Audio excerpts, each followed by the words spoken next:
จะขอสมโพธินะครับในการไฟพระเจ้านะครับร่วมกันในเมื่อคืนนี้นะครับเพื่อเป็นสิริมงคลกับพี่น้องนะครับที่ได้เข้าร่วมงานในวันนี้นะครับเนาะ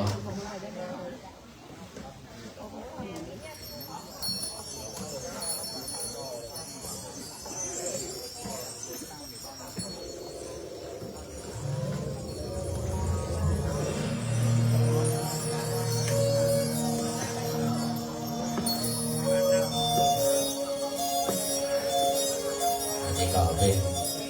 ประเพณีล้านนาของเรานะครับเนาะมีการงานที่เป็นมงคลนะครับว่าจะเป็นงานวัดงานโปรยหลวงงานที่เป็นสิริมงคลกับพี่น้องชาวบ้านก็จะมีการวัดเล็บและก็จะมีการวัดขันดอกนะครับเพื่ออนุรักษ์ประเพณีวัฒนธรรมของล้านนาของเรานะครับ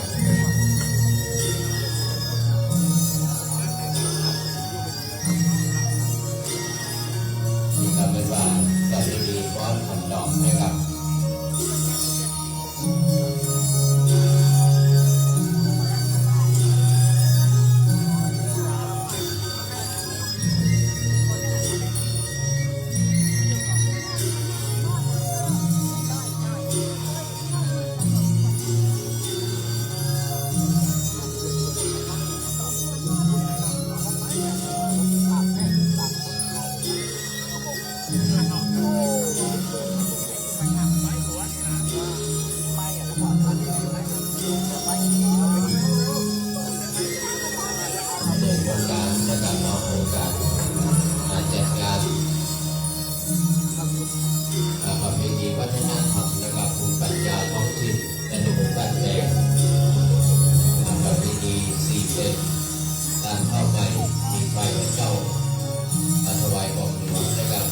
ซึ่ง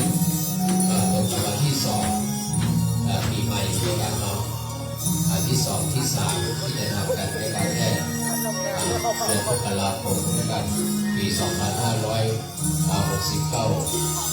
หน้าที่วัดท่าเรือตำบลบ้านแพงอำเภอสันตะตองจังหวัดเชียงใหม่อันนี้ก็ได้รับการดูแลช่วยเหลือนะครับจากเทศบาลตำบลบ้านแพงของเรานะครับวันนี้ก็ทางการท่านนายกท่านสอทเจ้าหน้าที่ของเทศบาลตำบลบ้านแพงนะครับก็ได้เข้าร่วมพิธีตั้งแต่3 โมงเป็นต้นมานะครับแต่ก็ต้องพิจารณาสำหรับการดำเนินการในการเนาะที่เราเนาะจะเป็นมีการเทศนาธรรมโดยการไปสายตัวพระพุทธเจ้าและการจากอำเภอสันตะแพงเป็นโลเทศในชีวิตนะครับ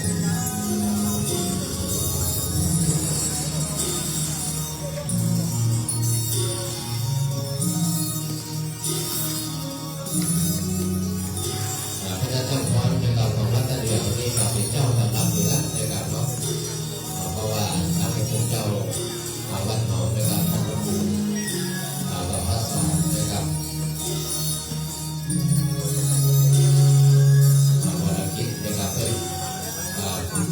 เป็นครูบาอาจารย์นะครับที่สอนนะครับว่าจะเป็นคณะเจ้าร้อนแต่ก็งานต่างๆนะครับได้เป็นทำได้หมดนะครับที่เราชุมพรต้องนะครับมาขอวัดมาอย่างว่าวันนี้ทุกอย่างนะครับในร้านหน้าวัดทุกอย่างนะครับเรียบร้อยนะครับเนาะเอาเช่นนะครับตำบลอำเภอสันตะทองอำเภอเทพบาทนะครับประมาณแบบนี้นะครับที่ไหนจะสู้ท่าเรือได้นะครับ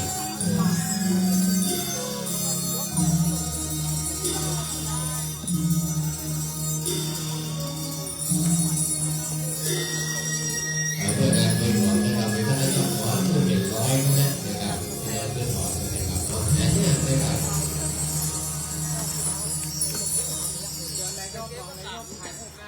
ขอบคุณนะครับขอเสียงตบมือสักหน่อยกันโอ้เป็นกำลังใจให้กับอ่อนนะขอบคุณนะครับเชิญท่านนายกท่านรองท่านสทพี่น้องทุกท่านนะครับอาจารย์เราไปแทนเพื่อนร่วมกับนักเรียนของเราเลยนะครับน้องคณะเจ้าของเลยให้กับจะได้งานนะครับน้องทุกท่านเลยนะครับเจนนะครับ เนี่ยเป็นวันที่เรามีความสุขที่สุดนะครับเนาะได้ร่วมกันนะครับอนุรักษ์ประเพณีวัฒนธรรมของล้านนาของเราแท้ๆนะครับหายากนะครับนะครับในการยึดเรื่องนี้มีมันเกิดขึ้นแล้วนะครับไม่ได้ร่วมด้วยช่วยกันถึงถึงหนึ่งนอกถึงทางในนะครับอันนี้ก็เรียกว่าวัดจะดีมีหลักฐานเพราะบ้านช่วย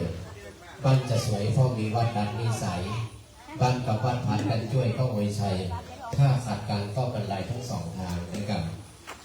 ถ้าวัดของข้าวกับสถานของข้าวกับวัดวัดอาจจะดูเดิมเนี่ยนะครับแต่ถ้าเรือ1ในตำบลคือได้นะครับ1ในอำเภอ1ในตำบล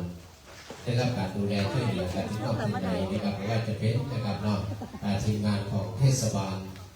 ตลอดจนถึงเจ้าหน้าที่นะครับนอกของประธานสรุปเป็นผู้ใหญ่บ้านในตำบลบ้านแม่นะครับตำบลบ้านแม่เรานะครับก็มี13หมู่บ้านด้วยกันนะครับวันนี้เมื่อกี้ก็ได้คัดแม่บ้านที่เราเนี่ยนะครับมาฟ้อนรวมกันนะครับเป็นการฟ้อนเล่นนะครับแต่นี่ก็นักเรียนนะครับซึ่งเป็นผู้เวลาแต่งตัวนี่เงี้ยนะครับฟ้อนขันดอกฟังถ่ายชุดเนี่ยไปบอกทุกแม่พ่อแม่เลยนะครับพ่อแม่จะได้ถูกจับเลย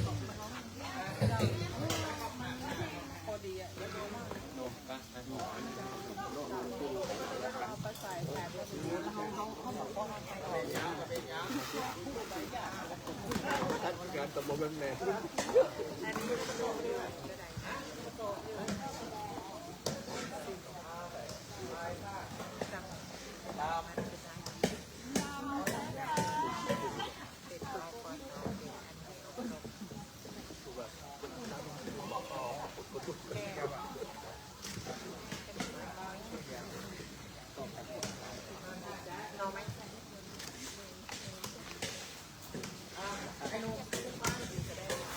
ตอนนี้ก็กำลังช่วยกันนะครับน้อง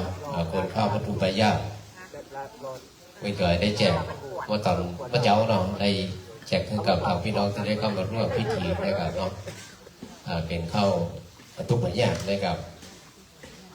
กินแล้วก็จะมีอิทธิฤทธิ์ลมภัยไข้เจ็บเป็นอย่างที่มีในตัวถ้าไม่ได้อธิษฐานแล้วนะครับน้องตอนนี้ก็เป็นข้าวกวนธรรมดานะครับแต่ถ้าไม่ได้ปลุกเสกได้ทำพิธีเรียบร้อยแล้วนะครับก็จะเป็นข้าวบรรทุกพยาธินะครับกินแล้วนะครับก็จะส่งฤทธิ์นะครับกินเป็นจานบะอิ่มนะครับข้าวบรรทุกพยาธิเนี่ยนะครับ